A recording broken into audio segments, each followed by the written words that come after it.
नमस्कार, मैं अमित सिंह आप सभी का बिगिनिंग करियर इंस्टीट्यूट में बहुत बहुत स्वागत करता हूं और आज से मैं स्टार्ट करने जा रहा हूं अपनी इंग्लिश स्पोकन क्लास।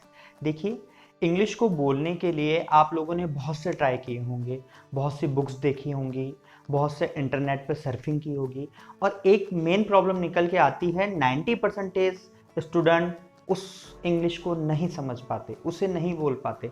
उसके लिए मैं एक छोटी सी चीज़ समझाना चाहूँगा, सिर्फ एक चीज़, वो है सचिन तेंदुलकर जब सचिन तेंदुलकर रिटायर्ड हुए उन्होंने एक ही बात कही और वो बात ये कही थी कि जीवन में कभी भी सक्सेस होने के लिए, अपनी ड्रीम्स को पाने के लिए शॉर्टकट मत अपनाइएगा। तो मैं भी यही कहूँगा आपको, अगर आपको बहुत अच्छी इंग्लिश बोलनी है तो प्लीज़ शॉर्टकट को ना अपनाएं। और मैं आपको जो ये इंग्लिश की क्लास देने वाला हूँ इसे बहुत अच्छे से सुनिए, समझिए और आपको बहुत अच्छी इंग्लिश आएगी। तो चलिए हम स्टार्ट करते हैं विदाउट वेस्टिंग टाइम हमारी इंग्लिश स्पोकन क्लास। तो सबसे पहली बात मैं आपको बताना चाहता हूँ, इंग्लिश बोलने के लिए हमें सिर्फ दो चीज़ों की ज़रूरत होती है।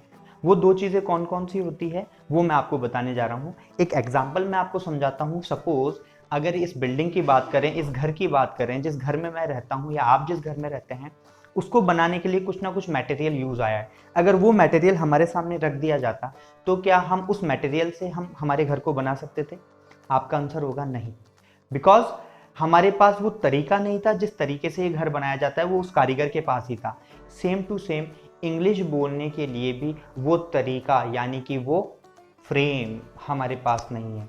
जब तक हमारे पास ये फ्रेम नहीं होगा हम इंग्लिश नहीं बोल पाएंगे। तो सबसे पहले हमें समझना ज़रूरी है कि ये फ्रेम क्या होता है। देखिए, इस फ्रेम के अंदर तीन चीज़ आती हैं, फर्स्ट, सेकेंड एंड थर्ड। ये तीन चीज़ इस फ्रेम के अंदर आती हैं और ये तीन चीज़ होती क्या है वो समझ लीजिए।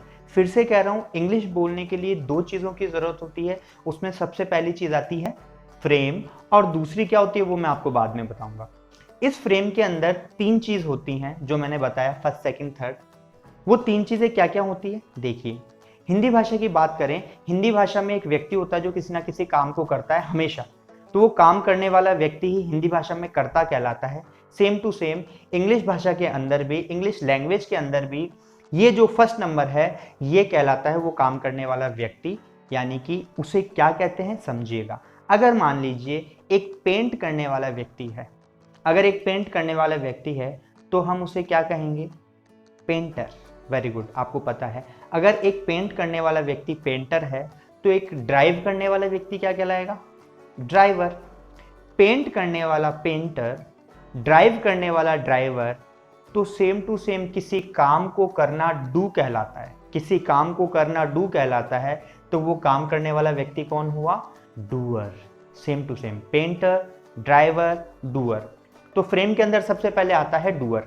अब फ्रेम में सेकंड नंबर जो आ रहा है उसे हम स्किप कर देंगे, लास्ट पे चलते हैं। थर्ड नंबर, जो थर्ड नंबर है वो क्या है? फिर से हम हिंदी भाषा पे आते हैं।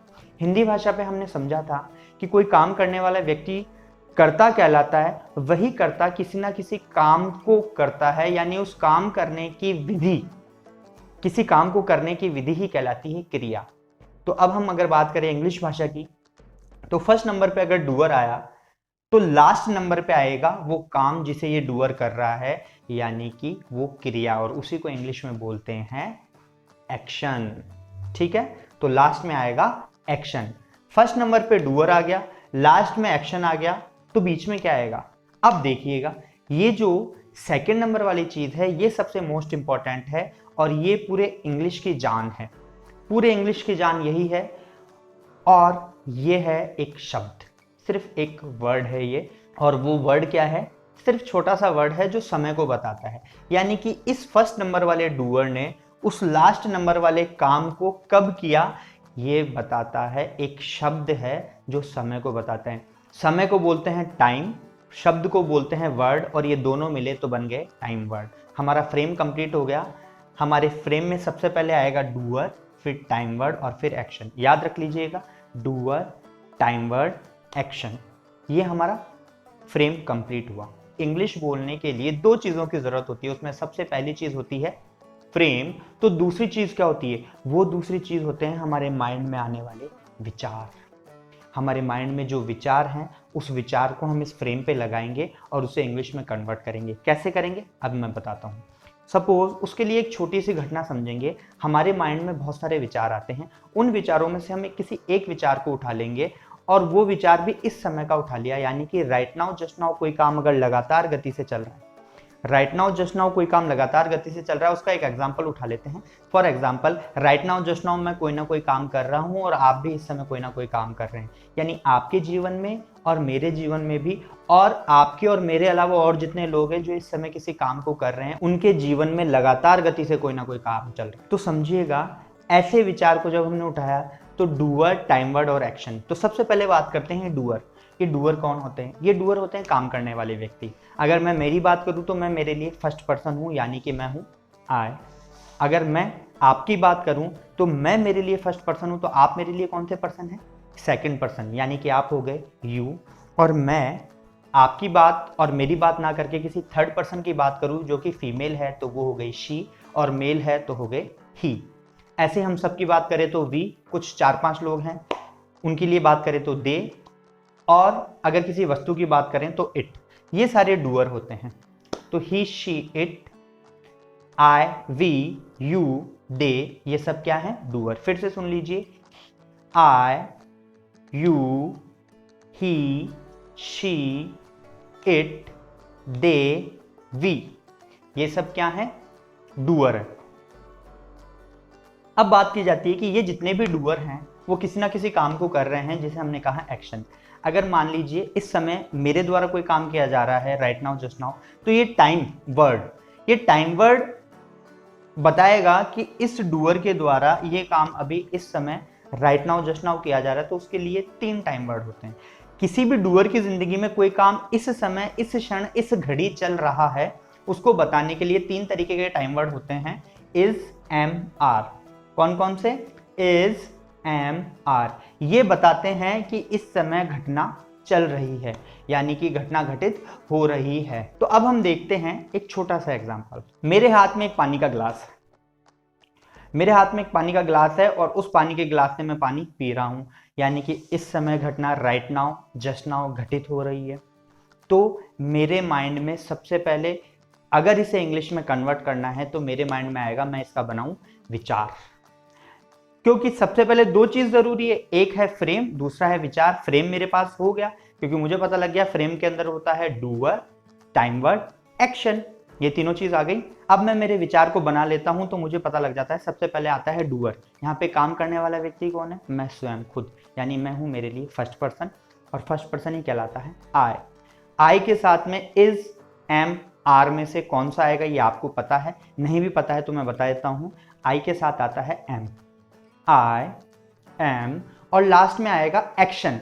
लेकिन बस थोड़ा सा परिवर्तन कर देते हैं। जब किसी भी डूअर की जिंदगी में काम राइट नाउ जस्ट नाउ चल रहा है तो इस इज, एम, आर के बाद आने वाले एक्शन में हम सिर्फ एक इंग की ध्वनि जोड़ देते हैं, आई एन जी। तो वो एक्शन और इंग, आई एन जी, मिलकर बन जाते हैं एक्शनिंग। यानी आई का विचार अपने लिए बना, आई एम एक्शनिंग। यही विचार सामने वाले पर्सन के लिए बनाना चाहूं, मैं आपके लिए बनाना चाहता हूं कि आप पानी पी रहे हैं या नहीं पी रहे हैं। मैंने आपको देखा तो ये काम आपके जीवन में भी जारी है। तो सेकंड पर्सन की जिंदगी में कोई काम हो रहा है तो उसका विचार बनेगा, और सेकंड पर्सन को ही इंग्लिश में कहते हैं यू। यू की जिंदगी में कोई काम चल रहा है तो इज, एम, आर में से एक आ जाएगा। वैसे तो आपको पता होगा, नहीं भी पता है तो मैं बता देता हूं, यू के साथ आ जाता है आर। तो हमारा विचार बन गया यू आर एक्शनिंग। आई के लिए आई एम एक्शनिंग, यू के लिए यू आर एक्शनिंग। अब थर्ड पर्सन की बात करें, मैं आपके सामने खड़ा हूं, आप मेरे सामने खड़े हैं, और किसी तीसरे अन्य व्यक्ति की बात करते हैं, हम हमारे दादाजी की बात करते हैं, तो आपके लिए और मेरे लिए हमारे दादाजी कौन से पर्सन हो गए? Third person. और वो मेल है तो वो हो गए ही।